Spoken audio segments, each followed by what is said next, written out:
الحمد للہ وحدہ والصلاة والسلام علی رسول اللہ وعلی آلہ وصحبہ وبارک وسلم، اما بعد۔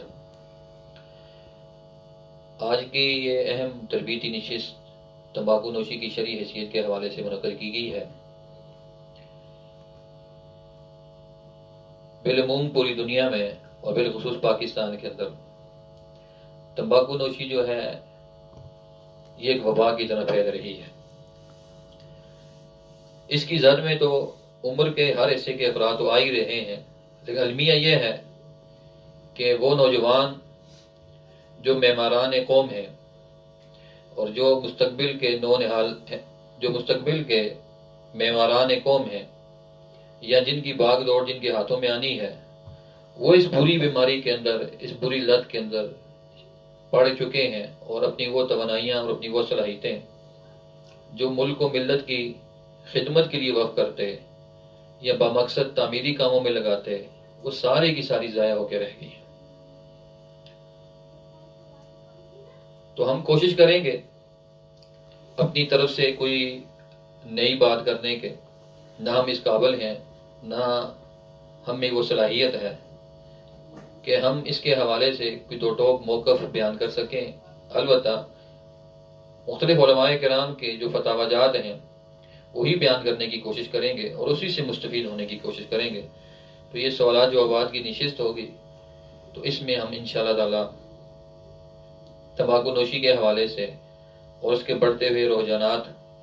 اور اس کے تدارک کے حوالے سے گفتگو کریں گے۔ اللہ تعالیٰ سے دعا ہے کہ ہماری یہ نشست جو ہے یہ عامت الناس کے لیے، امت مسلمہ کے لیے، نوجوانوں کے لیے ایک مفید چیز ثابت ہو اور ہمارے لیے صدقہ جاریہ بن سکے۔ پہلی بات تو یہ ہے، ہمیں ایک چیز سمجھنی چاہیے کہ رسول اللہ صلی اللہ علیہ وسلم کے دور میں جو موجودہ رائج تمباکو نوشی ہے، بالخصوص سگریٹ ہو گیا،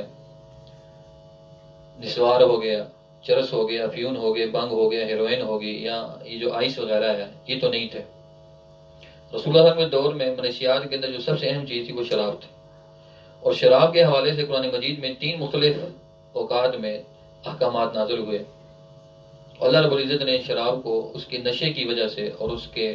نقصانات کی وجہ سے اور اس کے مفاسد کی وجہ سے ہمیشہ کے لیے حرام کر دیا۔ علماء کرام نے جو کتاب و سنت نے اصول وضع کیے ہیں، ان اصول کی روشنی میں تمباکو نوشی کے حوالے سے مختلف آرادی ہیں۔ بالخصوص علماء عرب میں مصر کے علماء، شام کے علماء اور سعودی عرب کے علماء نے بڑا دو ٹوک اور واضح موقف دیا ہے، لیکن برصغیر کے علماء نے جس طریقے سے علماء عرب نے اس کے حرمت کے حوالے سے فتاوی جات جو ہیں وہ مختلف اوقات میں جاری کیے ہیں، برصغیر کے علماء نے اس میدان میں بہت کم جو ہے وہ اپنی رائے کا اظہار کیا ہے۔ لیکن الحمدللہ جس مکتبہ فکر نے یہ جاری کیے ہیں، ان میں سے بعض مکاتب فکر کے علماء نے علماء عرب ہی کے فتاوی جات کو اپنی آراء کا سب سے اہم ماخذ قرار دیا اور کہا کہ ان آراء کی جو روشنی میں ہم یہی کہہ سکتے ہیں کہ تمباکو نوشی جو ہے یہ حرام ہے۔ اب جو احکامات شریعہ ہیں وہ 5 ہیں کہ یہ کوئی چیز کوئی حرام ہوگی یا حلال ہوگی، یا حلال حرام نہیں ہوگی تو وہ مکروہ ہوگی، یا پھر وہ یہ ہوگی اس میں اباحت کا پہلو ہوگا یا وہ استحباب کا پہلو ہوگا۔ تو آیا تمباکو نوشی جو ہے یہ کیا ہے، اس کے بارے میں کیا ہے؟ آیا یہ حرام ہے، آیا یہ حلال ہے، آیا یہ مکروہ ہے؟ تو برصغیر کچھ علماء نے کہا یہ تو مکروہ ہے، ٹھیک ہے، لیکن علماء عرب نے قرآن مجید کی کچھ آیات سے اور احادیث مبارکہ سے یہ کہا ہے کہ نہیں، یہ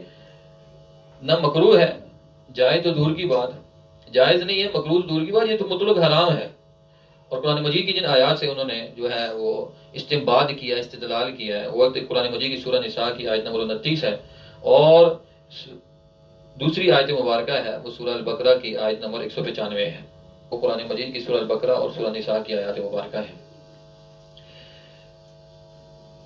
شام سے تعلق رکھنے والے مشہور فقیہ شیخ صالح، مصر سے تعلق رکھنے والے شیخ یوسف القرضاوی، اور سعودی عرب سے تعلق رکھنے والے شیخ ابن باز رحمہ اللہ اور شیخ ابن عثیمین وغیرہ، تو انہوں نے کہا یہ قرآن مجید کی جو آیت کریمہ ہے کہ وَلَا تُلْقُوا بِأَيْدِيكُمْ إِلَى التَّهْلُكَةِ وَأَحْسِنُوا إِنَّ اللَّهَ يُحِبُّ الْمُحْسِنِينَ، کہ اپنی ہاتھوں سے اپنی جان کو ہلاکت میں مت ڈالو۔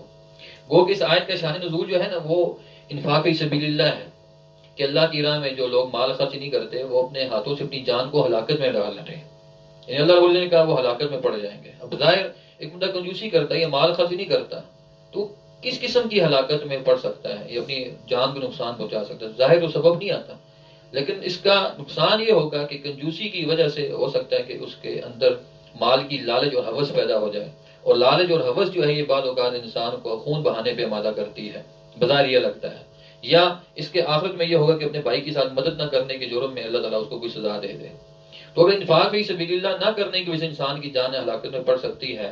تو جو بندہ سگریٹ نوشی کرے گا، یا جو وہ بندہ جو ہے وہ تمباکو نوشی کے اندر جو ہے وہ پڑ جائے گا، تو کیا اس سے اس کی جان ہلاکت میں نہیں پڑے گی؟ دوسری جو آیت کریمہ ہے وہ سورہ نساء کی آیت نمبر 29 ہے کہ وَلَا تَقْتُلُوا أَنفُسَكُمْ، کہ اپنے جانوں کو یا اپنے نفسوں کو تم قتل نہ کرو،